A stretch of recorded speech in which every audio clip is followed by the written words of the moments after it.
Assalamualaikum warahmatullahi wabarakatuh. Alhamdulillah. Alhamdulillahi rabbil alamin. Wassalatu wassalamu ala asrafil anbiya'i wal mursalin nabiyina wa habibina Muhammadin wa ala alihi wa sahbihi ajmain wa man tabi'ahum bi ihsanin ila yaumiddin. Amma ba'du. Pertama-tama dan yang paling utama, marilah kita panjatkan puja dan puji syukur atas kehadirat Allah Subhanahu wa Ta'ala, karena berkat rahmat dan karunia-Nya kepada kita sehingga kita dalam keadaan sehat walafiat. Salawat serta salam tak lupa pula kita curahkan kepada junjungan alam Nabi besar Muhammad SAW, karena telah membawa kita dari zaman kebodohan hingga zaman yang terang benderang seperti yang kita rasakan saat ini. Teman-teman yang dirahmati Allah, pada kesempatan ini izinkan saya menyampaikan dua patah kata dengan tema emansipasi wanita menurut pandangan agama Islam. Berbicara mengenai emansipasi, bisa kita artikan dengan persamaan hak antara laki-laki dengan perempuan, seperti persamaan hak kaum wanita dengan hak kaum pria. Selain itu, emansipasi wanita memiliki arti proses pelepasan diri para wanita dari kedudukan sosial ekonomi yang rendah atau dari pengekangan hukum yang membatasi kemungkinan untuk berkembang atau untuk maju. Biasanya kata emansipasi digunakan untuk memperjuangkan hak wanita agar memiliki persamaan dengan laki-laki dalam kehidupan bermasyarakat. Definisi lain mengatakan bahwa emansipasi adalah gerakan mencita-citakan kehidupan yang setara antara pria dengan wanita, yakni gerakan yang memperjuangkan keadilan bagi perempuan di dunia. Kalau kita lihat sejarah dulu, sebelum munculnya agama kita ini, yakni agama Islam, wanita diibaratkan sebagai suatu barang yang tidak ada harganya. Bahkan di tengah masyarakat zaman jahiliyah, bayi perempuan dianggap akan mendatangkan aib bagi orang tuanya, sehingga mereka akan dikubur dalam keadaan hidup-hidup. Nauzubillahi min dzalik. Setelah agama Islam datang, terdapat nilai yang sangat menjunjung tinggi seorang wanita, menghormati serta menyayangi wanita.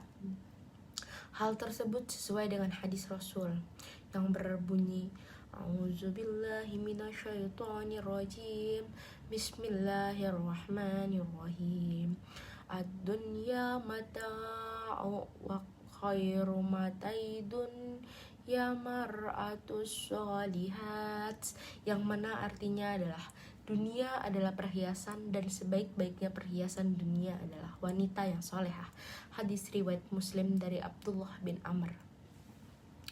Teman-teman yang berbahagia, di dalam Al-Quran terdapat surat An-Nisa yang berarti bahwa Al-Quran telah menempatkan kaum wanita dalam satu posisi yang mulia dan terpuji. Al-Quran memberikan emansipasi bahwa wanita berhak mengejar kemajuan seperti kaum laki-laki. Namun, Al-Quran tetap memberikan batasan-batasan sepanjang emansipasi itu tidak bertentangan dengan kodrat seorang perempuan. Sesungguhnya dalam agama Islam, dengan segala konsepsinya yang ingin mengangkat martabat kaum wanita, memberikan keleluasaan kepada kita sebagai kaum wanita untuk maju bersama laki-laki sepanjang tidak menginjak kodrat kaum wanita sendiri. Dalam Islam, wanita yang baik adalah wanita yang seoptimal mungkin menurut konsep Al-Quran dan As-Sunnah, di mana wanita tersebut adalah wanita yang mampu menyelaraskan fungsi, hak, serta kewajiban sebagai hamba Allah, sebagai seorang istri, sebagai seorang ibu, sebagai warga masyarakat, serta sebagai daiyah.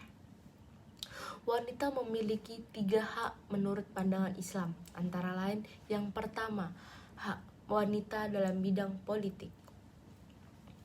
Laki-laki dan wanita memiliki hak yang sama dalam bidang politik. Dalam agama Islam, tidak ada ketentuan yang melarang keterlibatan wanita dalam bidang kehidupan bermasyarakat, termasuk dalam bidang berpolitik. Bahkan dalam sejarah Islam sendiri menunjukkan betapa kaum wanita terlibat secara langsung dalam berbagai bidang kemasyarakatan tanpa terkecuali. Bahkan sebagai contoh, istri dari Nabi Muhammad SAW sendiri, yakni Aisyah, memimpin langsung perperangan melawan Ali bin Abi Thalib yang ketika itu menduduki jabatan sebagai kepala negara. Hak yang kedua adalah hak wanita dalam memilih pekerjaan. Para wanita boleh bekerja dalam berbagai bidang, di dalam ataupun di luar, secara mandiri ataupun bersama-sama, dalam lembaga pemerintahan atau swasta, selama pekerjaan yang dilakukan dalam suasana yang terhormat, suasana yang sopan, serta selama mereka dapat memelihara keagamaannya dan menghindari dampak negatif bagi dirinya sendiri serta bagi lingkungannya sekitarnya.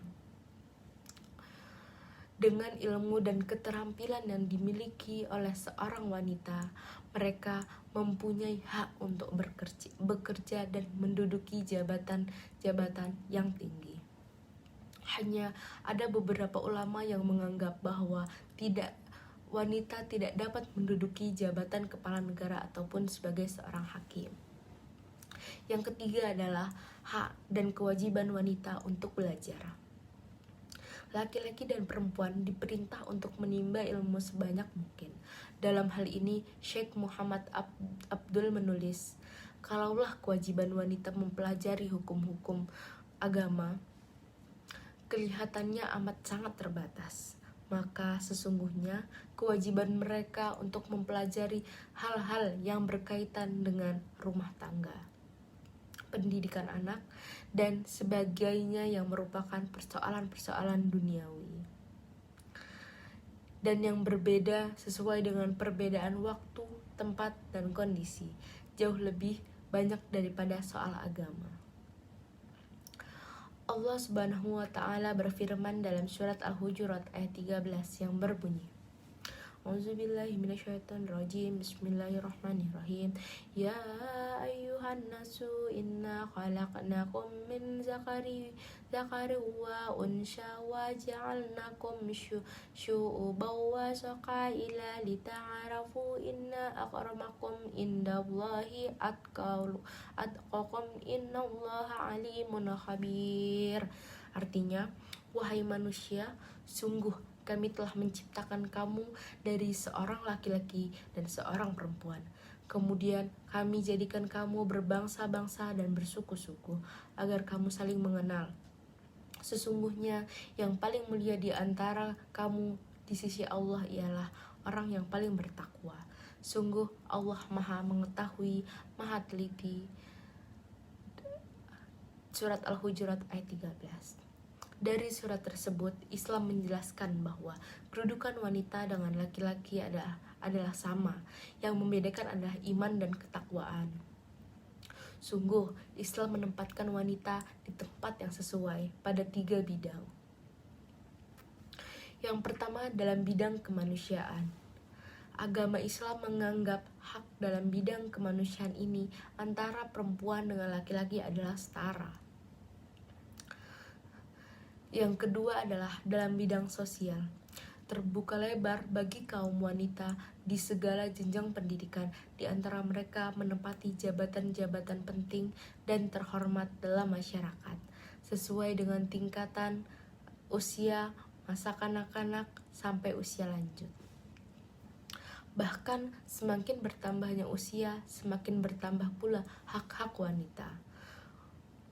Kemudian sebagai seorang istri sampai menjadi seorang ibu yang menginjak usia lanjut atau lansia yang lebih membutuhkan cinta, kasih sayang, dan penghormatan.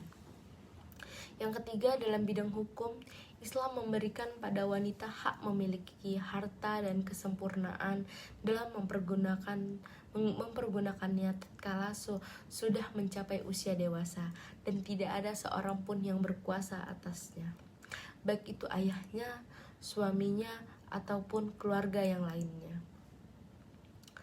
teman-teman yang dirahmati Allah. Cukup sekian materi yang bisa saya sampaikan. Kurang dan lebihnya saya mohon maaf yang sebesar-besarnya, karena kesempurnaan hanya milik Allah dan kesalahan milik saya pribadi. Saya akhiri, wabillahi taufiq wal hidayah. Wassalamualaikum warahmatullahi wabarakatuh.